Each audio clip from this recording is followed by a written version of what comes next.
Aklat ng Tito, chapter 2, verse 1 to 15. Ang wastong aral. Ikaw naman, ang ituro mo yaong wastong aral. Sabihin mo sa matatandang lalaki na sila'y maging mahinahon, marangal, matimpi, matatag sa pananampalataya at pag-ibig at matiyaga.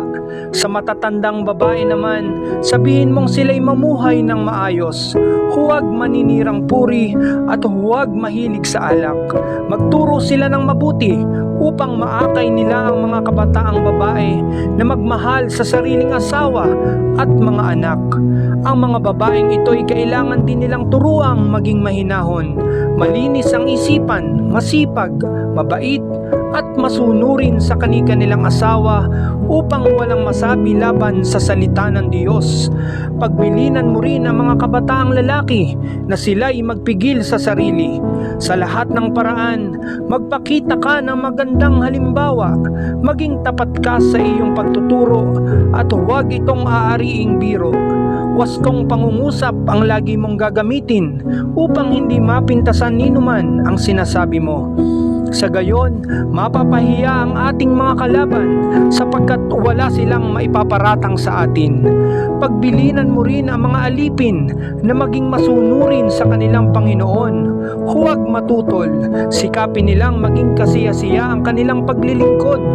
Sabihin mo sa kanilang huwag manguumit, kundi maging tapat sa lahat ng bagay upang maipakita nila ang kagandahan ng mga aral ng Diyos na ating tagapagligtas, sapagkat inihayag ng Diyos ang kanyang kagandahang loob na nagdudulot ng kaligtasan sa lahat ng tao. Ito ang siyang umaakay sa atin upang talikdan ang likong pamumuhay at damdaming makalaman. Kaya't makapamumuhay tayo ngayon ng maayos, matuwid at karapat-dapat sa Diyos. Samantalang hinihintay natin ang ating inaasahan, ang dakilang araw ng paghahayag sa ating dakilang Diyos at tagapagligtas na si Hesukristo sa gitna ng kanyang kaningningan.